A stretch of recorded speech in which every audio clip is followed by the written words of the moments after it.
So you're welcome to stay until he shows up. Oh, okay. He's got a redress. No, we're... It's not even plugged in. We don't have enough, actually, no, we don't have enough inputs to use another because that mic, needs phantom power, and that doesn't come through these. That might be him. Unfortunately. The standards when you pay for things directly, almost everything we pay for directly in society still seems to work. If you have to pay for your cell phone, or cell phone contract, or computer, you have to. It has to be good enough to at least pay money for. Everything we pay for through taxes sucks.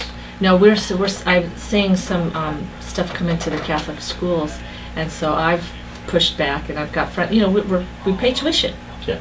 A few of us push back. They're going to listen because we pay the tuition. Yeah. So we can get responses, unlike the public schools. They look at you like, who cares? Yeah. A couple of the things that you mentioned. You're still a grokster, part time. Yes.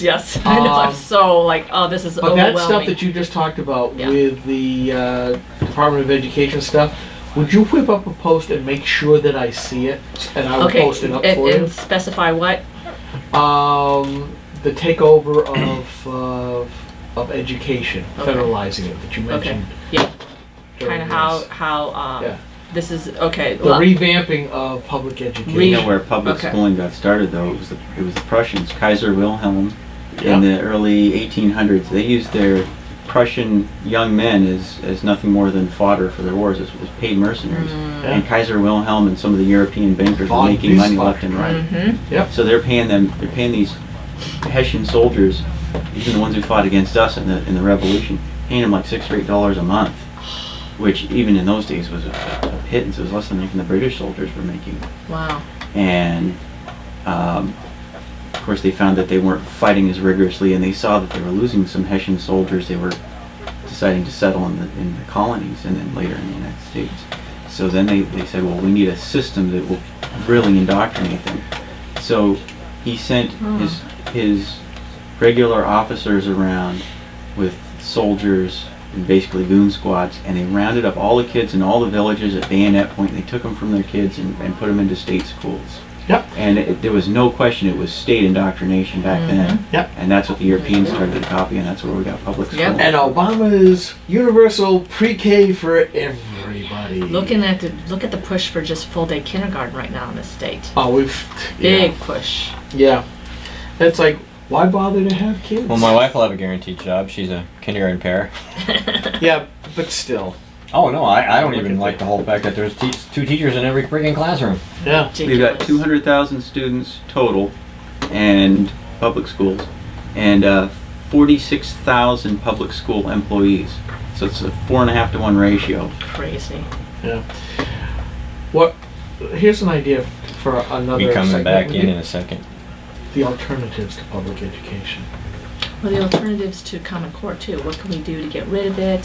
Things like that. Like how do we? That's a good one.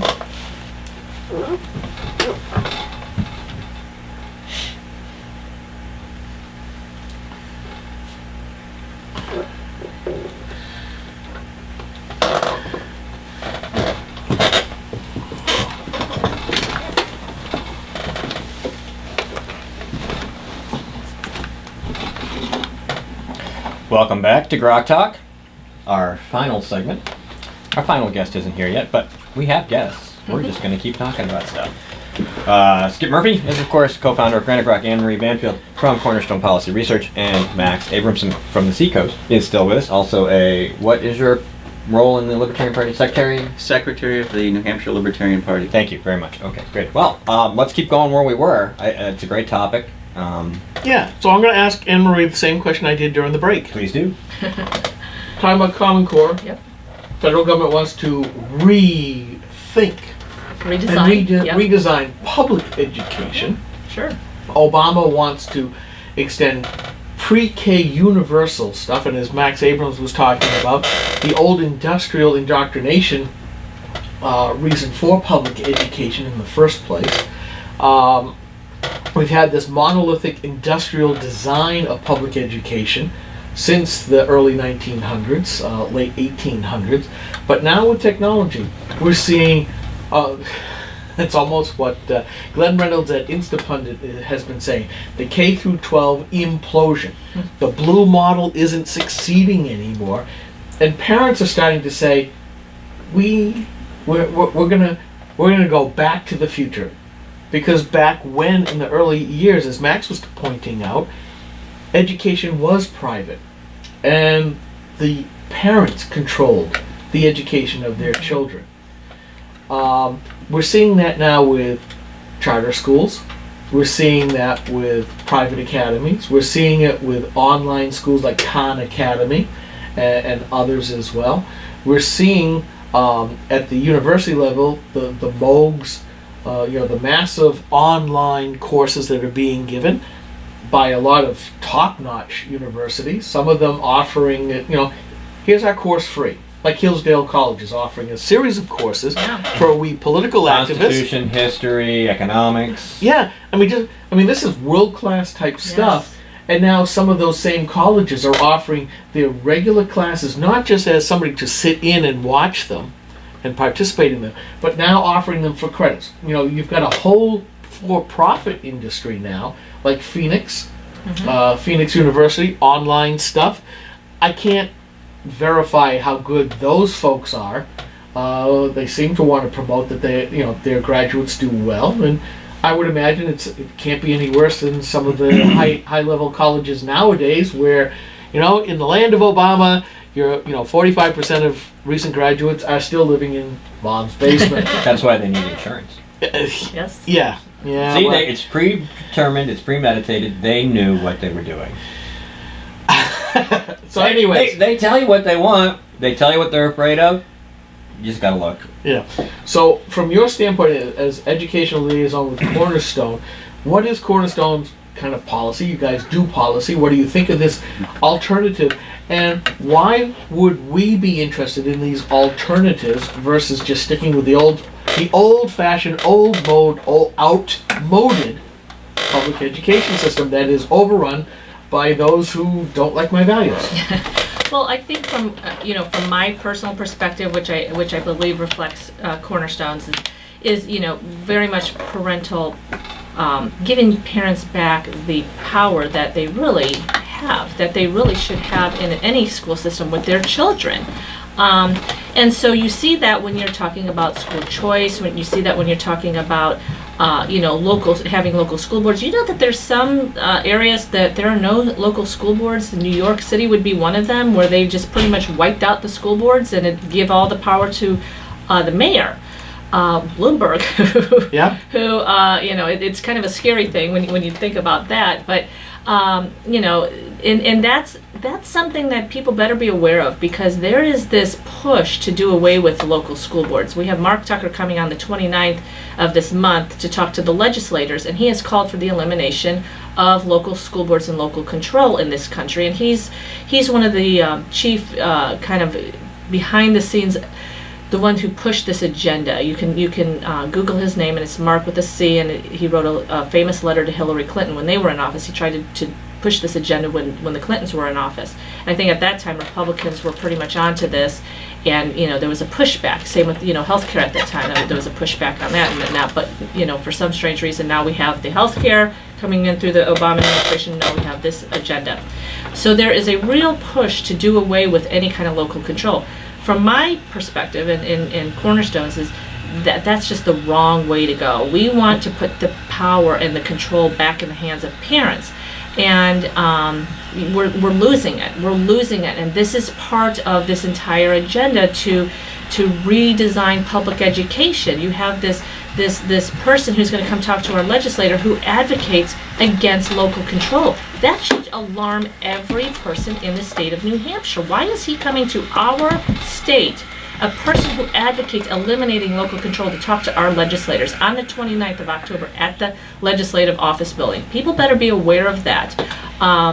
And so from our perspective, we want to see initiatives that give control back to the local communities, and stop catering to what the federal government's going to see as a solution to our public schools. I think parents are the better judges of what's working in their school district. I don't think these people in Washington, D.C., a lot of them who, are just making a boatload of money off of this, because that's one of the biggest criticisms about Common Core is, look at the technology. A lot of the money that we're going to spend is going to tech companies. Bill Gates was the biggest supporter of Common Core, dumped a lot of money into it, paid off a lot of people to get the support. If you look at who's supporting Common Core, if you look at any of their organizations, the first thing you do is you go look to see if Gates has supported them financially, and the answer is most likely going to be yes.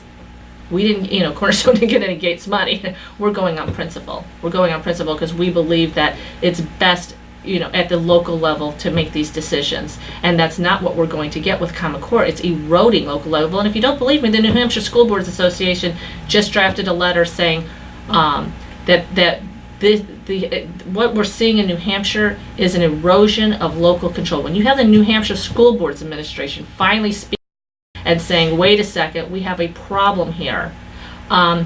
People need to listen. People need to listen to this. We are losing our control over this. And a perfect example is if your school, let's say, decides that, well, we don't want to go with Common Core. We really don't. We could pick our own curriculum, is what I'm hearing a lot. Even if they go with Common Core, well, we're going to adopt the standards, but we're going to choose our own curriculum. Oh, sure, you can choose your own curriculum, but again, you have a teacher who is now tied to a Common Core test because that's what they're being evaluated on. And you have this bill that recently passed called SB 48.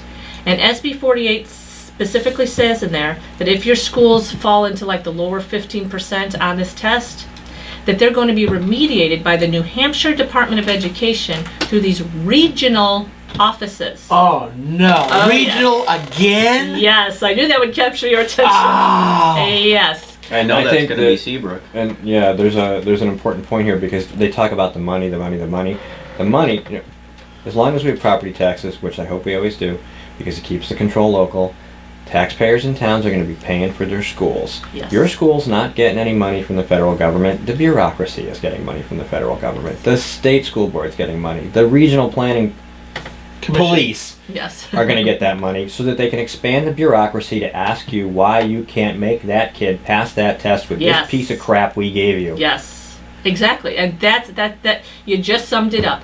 So when your schools, when the test scores are not up to par because you have not taught your kid correctly to the Common Core standards, then they're going to be remediated in these regional offices. We're right now trying to find out, number one, who's funding these regional offices, where your superintendent's going to have to go sit down with the nanny state and figure out what's the best plan and who's funding them. Are these public? We want to see notes. We want to see public records. That's something that we haven't delved into yet because I'm overwhelmed with all the other things that I've been doing. But this is something we're hopefully going to take a look at in the near future. So if you're saying that, oh yes, we get to pick our own curriculum, we have local control, really? Because SB 48 just took away that local control. If your kids are not passing this test, the Department of Education, the New Hampshire Department of Education steps in. Now, how do you think they're going to remediate them? Go look at what they said in their No Child Left Behind waiver agreement that they sent to the federal government. They specifically say they're going to remediate them through Common Core materials. So this whole idea that, we can run our own schools, well, you better be running them Common Core aligned, because if you don't, that's how they're going to make sure that you're doing it Common Core aligned. So, it's kind of like the specific detail is you can pick your own car. To kind of give you an analogy, you can pick your own car, but we're going to set you in this little parking lot, and it's going to have 3 cars available. Now you go pick up, instead of having thousands to choose from, we're going to kind of guide you towards these 3 cars. Henry Ford once said you can have any color Model T you want as long as it's black. Exactly. And that's how Chevrolet got established. They had one type of car, but you could pick any color you wanted. Yeah. And I look at this going, this is almost the way to backdoor away from what I originally asked about is, the plethora of choices that are now because of technology and the disruptive capability of technology for all kinds of different school models. No, we're not going to see that, because what happens is, now that we have Common Core, all the textbooks publishers, Common Core books, all of, you have the SAT and the ACT, Common Core aligned. you're now now you have homeschoolers and private schools looking at this going, oh my gosh, we have to make sure our kids pass that test so they can get into these top. This is so big. It's there's so many tentacles to it that, if you think you can escape this in a public school, if you think you can escape this in a homeschool, somehow, that's why the Homeschool Legal Defense Association is coming out against this. They're saying, wait a second, you're putting a lot of pressure on our homeschoolers to teach this way, to align their curriculum this way, to use their textbooks, because these homeschoolers want to get into the top colleges too, and if they have to, look at, but I'll be honest with you, I'm hearing from other colleges that are saying, you know what, we're not going to look at the SATs and the ACTs because they know that this is a political ploy, that this, they want to look at kids who are truly educated, not indoctrinated, not, having to, okay, we can pass a test, but we're still illiterate because we could explain something, but maybe we got the answer wrong. I mean, you literally could get 2 + 2 = 5, but if you can explain it well, we're going to, mark you right. That's the kind of convoluted thinking with this whole initiative. Sounds like they're breeding Democrat politicians. Well, our colleges, at least, they're tuition funded, and they're funded through voluntary donations. So they're funding their ability to raise funds to, solicit companies and private donors for contributions to their foundations, and their ability to get private scholarships, and their ability to attract the best students really depends on their reputation. Colleges cannot put their reputation on the line for some educational experiments. And despite the poor condition of our public schools, our taxpayer-funded public schools, the tuition-funded colleges, universities, and vocational schools in this country are still, despite their problems, they still are the best in the world, and they still have the highest standards. And we still have lots and lots of international students coming here because they know that we have the best colleges. And voting in New Hampshire. Voting in New Hampshire. I look at this Gotta vote to as, keep it. That's right, yeah. we first heard it takes a village to raise a child. That old quote-unquote African aphorism that Hillary Clinton used to use, which turned out to be absolute hokum. When she was no ways tired. No, and she was still advocating for Hillary Care. And we have been seeing more and more, and we've been posting it up, where we see more and more people on the left basically saying, not just you didn't earn that, but they're not yours. They're ours. Yeah. I mean, who was that nitwit? Professor Melissa something or other on MSNBC. Yeah. Melissa Nitwit. Yeah, I forget her name. Yeah. I mean, look up Melissa Nitwit. Those kinds of people, they actually believe it. Otherwise, they wouldn't say it. I mean, that was in a commercial for MSNBC that had to be vetted by so many different levels before they would ever put that on the air. Now, she kind of moderated that in the second version. That breezed through that process like through a goose. Yeah. They were all like, yeah! Yeah, but here, I put Pass a beer. I put something up last night from Utah. It shows that progressives are in both parties know how better to spend your money by taking it away from your kids. And there's this Democrat who's saying, we want to take away the child care tax that we now give to large families, and we want to use it for schools. It is a bold idea, but our students deserve bold. To which I said, bold? Since when has it been bold for a Democrat to propose a new tax on the productive? It really is a case where they know better how to take your money and give it to basically government workers who will then vote against the productive interests going forward. And of course, you have to remember, they created the fatherless society. They created the dependent mother. They think they own the child because they do, technically, as far as they're concerned. Yeah. Oh, and they want government to be both husband and daddy. Well, we can. Just again, as I said earlier in the program. Don't be sexist with gay marriage. They could be the wife too now. It's really, But look what they've done to the urban black family. It's utterly destroyed. But it's not just the Democrats, because Representative Francis Gibson, Republican, who was co-chair of the Education Interim Committee, also reportedly remarked, I want the citizens of Utah to put up or be quiet when it comes to funding education. Oh boy! This is a Republican in Utah. This is the party that purports to support freedom. Yeah. yeah, it's going to go over real well. Yeah. I mean, I saw that video. It was interesting. I saw that video of the MSNBC reporter because she kind of made it clear that these are our kids. Yes. And we can do what we want. And I thought, well, if they're our kids, then would you mind if I take your child to church with me every weekend? Ooh, I like nice. But that's not a government operation. And that's the thing that she was complaining that You can we take don't- her to a UCC church. Or UUC church, United Universalist. That's not really church, but I mean, it's technically. I mean, if that's really what they believe, then they would have no problem with me taking. Yeah, them, can I take them to the range and Yeah. teach them how to shoot? Exactly. So only, there you go. but only if it's a government-sponsored activity. And that's really what it comes down to.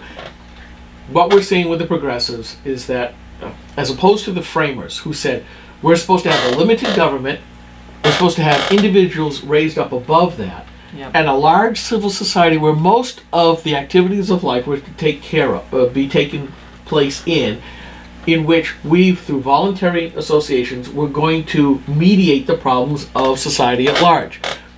The progressive idea says we need to get rid of society, civil society, that entity, so that there is government and individuals, and that's it. The problem is then there's no buffer between government and the individual.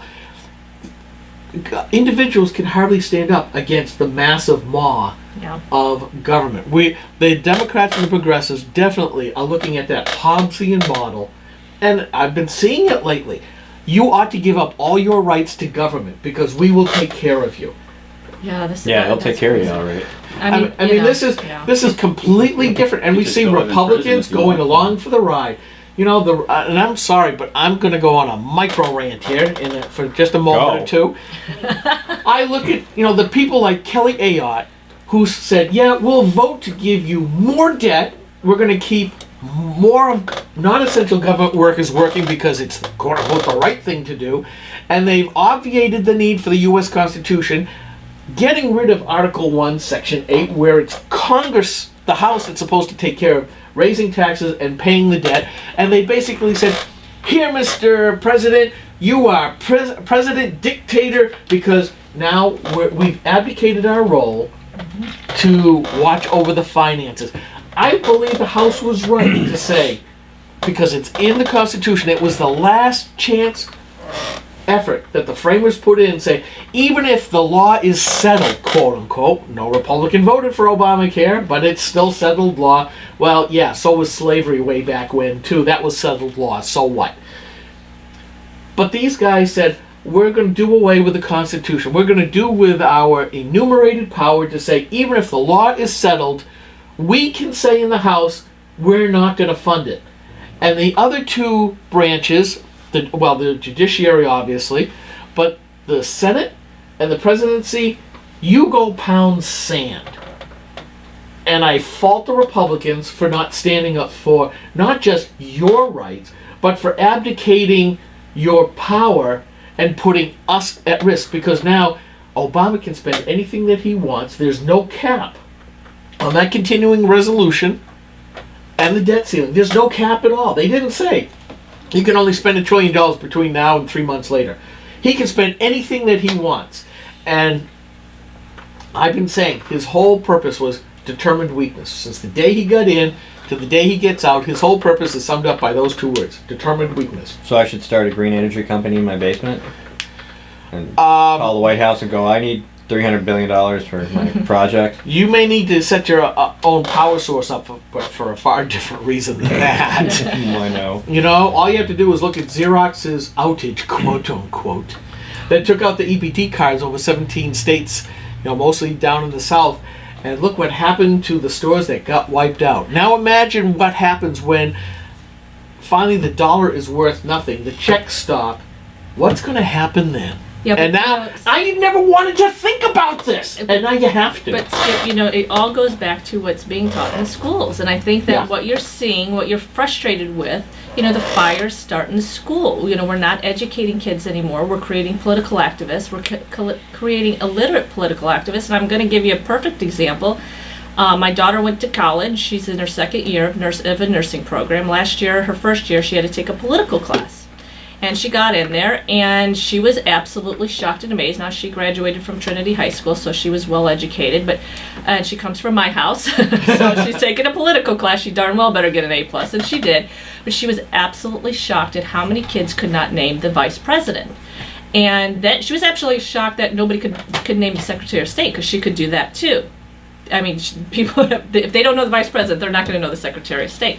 But so what we've created is we've created kids who are going to college. But they know American Idol. Yes, completely illiterate of basic civics, because a civics course is now a political action course in our schools. We want you to become politically active, and that's what the course is all about, as opposed to learning the function of government, learning how a bill gets passed into a law, learning about the three branches of government. They're not learning those things. Democrats don't need that, though. No, they just need to get their instructions and then go do that. So now we've got Common Core that is even, not even focused on a real quality civics and history education.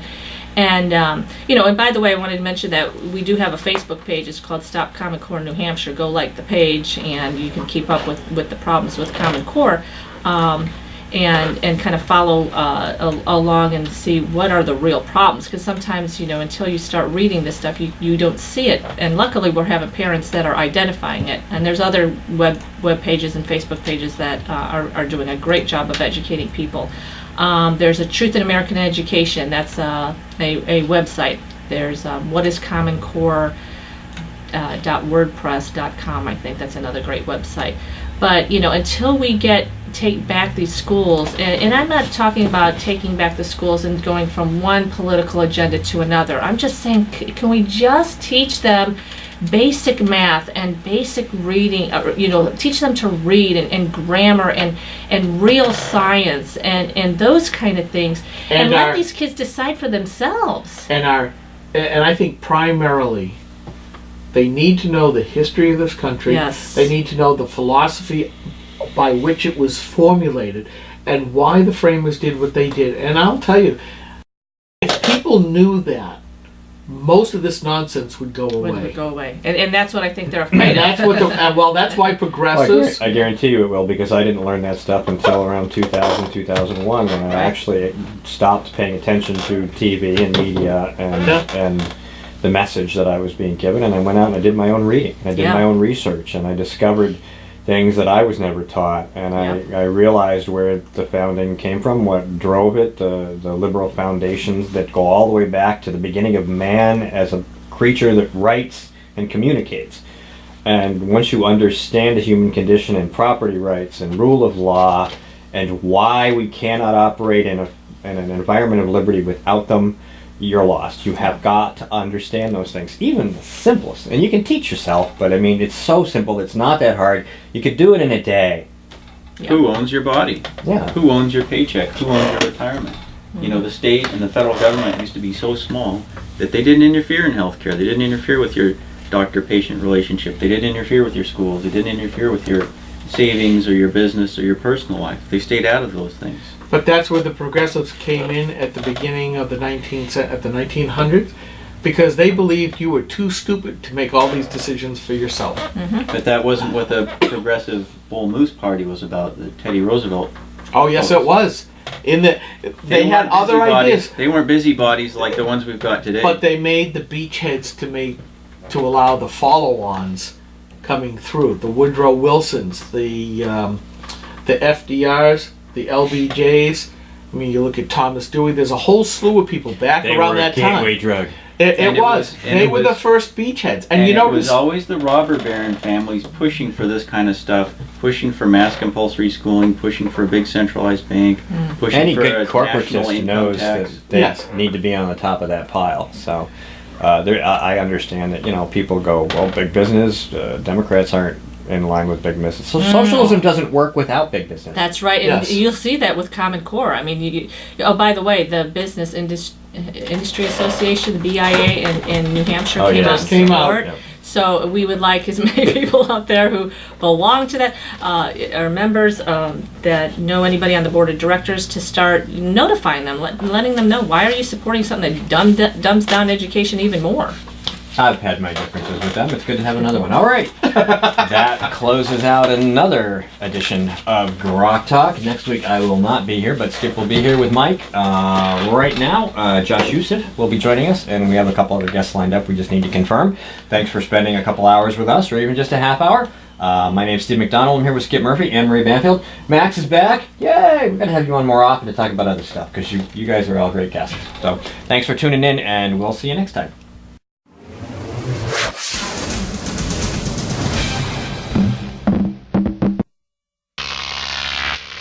Grok TV.